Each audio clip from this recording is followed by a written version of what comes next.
Bonsoir Solène, je suis ravie de vous recevoir ce soir pour la première fois au dîner débat artistique au Procope, que j'organise 2 fois par an, mars et octobre. Et donc merci de venir de loin, de si loin. Vous êtes dans une magnifique maison en pleine forêt avec les arbres, le bois. Et vous sculptez le bois. C'est ça. Sur bois. Et des animaux marins. C'est magnifique. Vous avez fait de la plongée sous-marine. Alors il va falloir qu'on vous revoie dans la plongée sous-marine. Oui, bien sûr. Bon, ben, je vous laisse nous présenter vos magnifiques sculptures que nous avons vues à Monaco. Merci Marie-André. Bonsoir à tous, je suis enchantée d'être parmi vous ce soir. Donc, je m'appelle Solène Pichot et je suis sculpteur sur bois. Donc je fais ça depuis 11 ans. Avant j'ai commencé par faire un travail dans la gestion des espaces naturels en fait, totalement une autre voie. Et je me suis réorientée sur un CAP d'ébénisterie.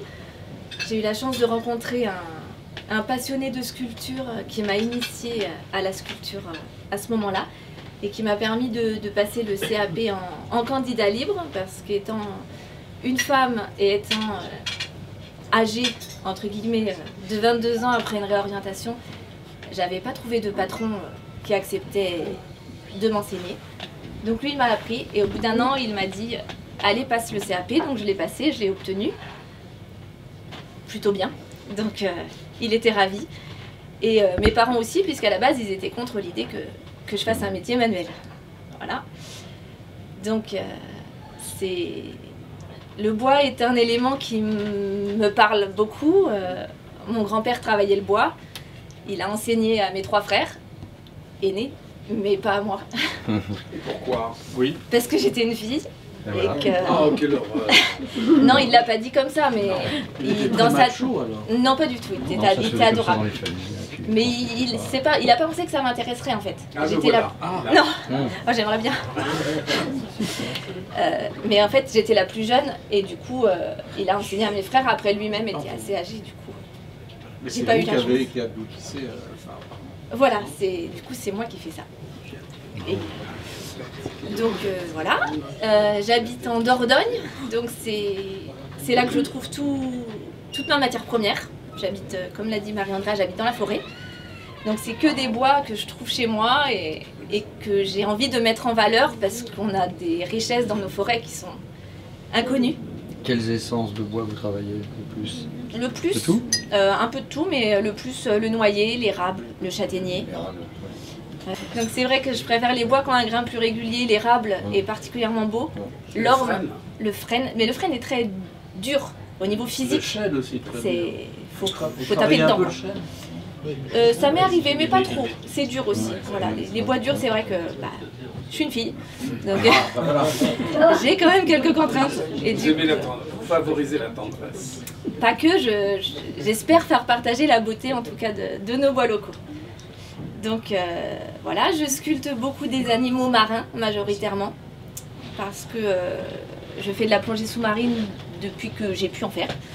Ça a toujours été ma passion et du coup, comme c'est un univers très apaisant, très serein, là, où on entend le silence, on entend l'essentiel, on entend la respiration, il n'y a pas de mots superflus, il n'y a pas de faux semblants. Donc c'est très, très apaisant et du coup j'ai envie de partager ça et d'allier la mise en valeur du bois et la mise en valeur des animaux marins qu'on ne connaît pas forcément. Donc voilà. Donc ça c'est quelques expositions que j'ai fait, des récompenses que j'ai eues et des publications qui m'ont fait honneur, grâce à laquelle Marie-André m'a rencontrée d'ailleurs. Et des chimères, j'imagine? Alors j'en ai pas encore fait, mais ça pourrait. Ça peut, avec plaisir. Tu me commandes? Je prends les commandes, pas de problème. Mais voilà. J'allais dire, et le poulpe est justement poulpe en fuite. Que j'ai vu à Monaco. Voilà, vous l'avez vu à Monaco, c'est une des pièces que j'ai exposées. Donc ça, c'est du buis, par exemple. Donc c'est une racine, c'est du buis, c'est une racine de buis.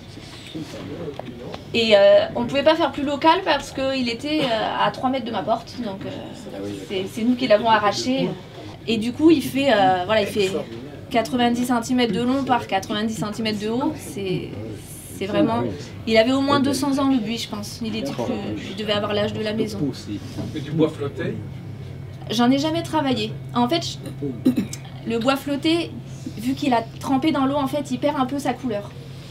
Exact. Et du coup, Très blanc. voilà. Du coup, c'est pas ce que je recherche. J'ai envie de mettre en valeur les couleurs naturelles de chaque bois, en fait. Là, on voit différentes couleurs. Le buis, habituellement, il est plutôt jaune, plutôt uni. Et là, on distingue plein de couleurs différentes. Voilà, parce qu'en fait, c'est un bois qu'on dit échauffé. C'est-à-dire que je l'ai laissé dehors pour qu'il s'oxyde, qu'il subisse les éléments, la lune, le soleil et la pluie. Et en fait, le bois s'oxyde et change de couleur. Donc sur un bois clair comme le buis, on va avoir des veines marron ou noires qui apparaissent. Et sur un bois sombre comme le noyer ou l'orme, ça va être des veines blanches. Donc c'est ça qui est très intéressant parce que du coup ça en fait une pièce d'autant plus unique, déjà par le bois et en plus par le motif qui est totalement naturel et totalement imprévisible. Vous le laissez chauffer combien de temps? Alors celui-là j'ai dû le laisser chauffer presque 5 ans. Ah oui, quand même. Ah oui. 5 ans, après je l'ai stocké à l'abri pendant 3 ans et c'était le temps aussi que ça mûrisse dans ma tête en fait. Je savais que je ferais un poulpe avec, parce que quand il est sorti... Dès le début? Oui, quand il est sorti, il y avait des prémices, D'accord. il y avait à peu près 8 ou 10 prémices et je me suis dit, j'en ferai un poulpe. Et au bout de 8 ans, ça avait mûri et Ah oui, je suis rentrée, à 8 ans. je suis rentrée d'un salon, j'ai dit, ça y est, j'attaque. Donc ça, c'est une tortue imbriquée. C'est, on va dire, la première sculpture que j'ai faite. C'est pareil, elle a maturé celle-là. En fait, je l'ai commencé quand j'habitais en Camargue. Elle a déménagé 3 fois avec moi. J'arrivais pas à la finir. Il y avait quelque chose qui m'allait pas en fait. Et quand on a été en Dordogne, j'ai trouvé ce qui me gênait, c'est que la carapace n'était pas assez haute. Donc voilà, donc ça c'est pareil. J'ai mis 3 ans pour la finir, mais quand je l'ai eu finie, j'étais fière. Ah oui, Quelle taille ça?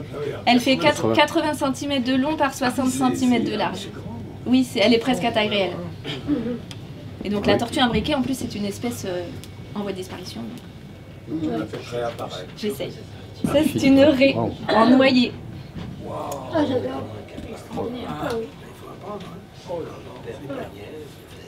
L'épaisseur, c'est quoi? En noyer massif. Oui, un noyer massif, c'est-à-dire qu'elle est, enfin, la queue est rajoutée, mais le corps est d'un seul morceau. C'était une très grande planche. Et donc sur l'épaisseur, au bout des ailes, on doit être à 5 mm. C'est dingue. Et au niveau du corps, au centre, on doit être à 8 cm.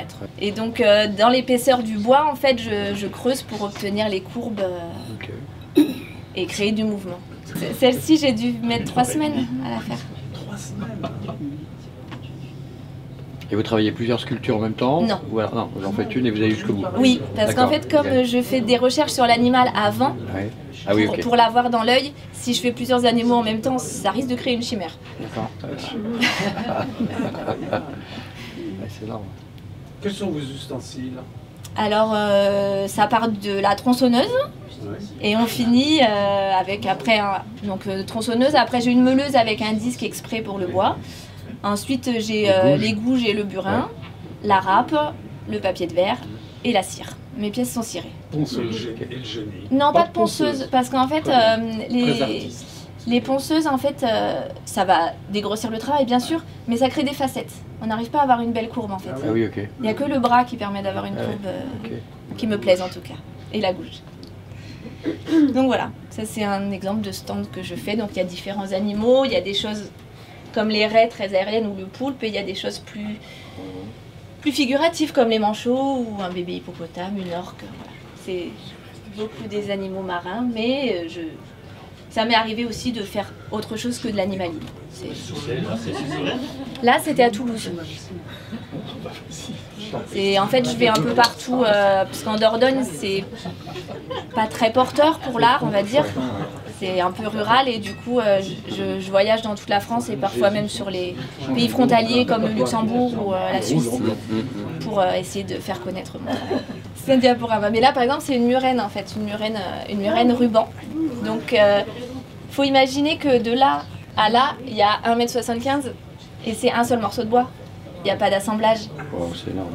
Et en fait, c'est taillé dans la masse. C'est pas du bois que j'ai tordu. Ok. Ah oui, d'accord. Vous l'avez même pas chauffé ni quoi que ce soit. Non, non, c'est taillé dans la masse. En fait, la planche de départ, elle fait 1,35 m de large sur 3 m de long et sur 8 cm d'épaisseur. Donc je découpe la silhouette, j'obtiens un serpent de 10 cm², on va dire. Oui. Et après, je creuse pour obtenir les courbes et j'arrive à une épaisseur de 1 cm, 1 cm et demi. Et c'est un animal qui existe. Ça s'appelle la murène ruban. Et vous travaillez avec des fruitiers ou pas du tout? Oui. Un peu différent? Oui. Ouais. Les fruitiers, en fait, ont beaucoup de couleurs. Ouais. Surtout quand c'est des bois Le poirier ou ce genre de truc. qui ont poussé seuls, pas des bois qui ont été arrosés. Oui. Pas des arbres qui ont été arrosés, en fait, des arbres qui se sont nourris de la terre et ils sont plus riches en couleurs. Le poirier, c'est un très joli grain, c'est très très fin. Ouais. Le pommier aussi, c'est beau, c'est un peu plus foncé. Mais ça a des petits diamètres. C'est difficile d'avoir des gros diamètres. C'est vrai. Ouais. Et comment tu choisis l'animal que tu vas faire? C'est par rapport au bois ou tu choisis, ça part de quoi? Alors en fait, ça dépend. Ça peut être, par exemple, le poulpe en buis. C'est le bois qui m'a dit de faire un poulpe. Enfin, je savais que ça m'a tout de suite fait penser à un poulpe. Après, sur les raies ou les murènes, c'est des animaux que je rencontre ou qu'on me fait découvrir. Merci mon chéri. Et du coup, c'est mon mari qui me donne des idées souvent. C'est quoi, un professeur de plongée sous-marin? Pas du tout.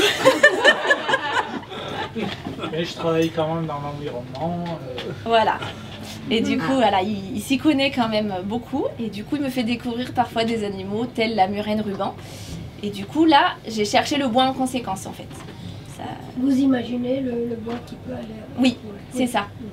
Et par exemple, sur les murènes, j'ai rajouté, sur la photo, vraiment pas bien, j'ai rajouté la poudre de nacre, en fait. Ah oui. Ce qui fait que ça adoucit un peu le côté serpent qui, des fois, peut un peu freiner au premier regard. Ouais. Bravo en tout cas. Ben, merci. Voilà, bah. Bravo.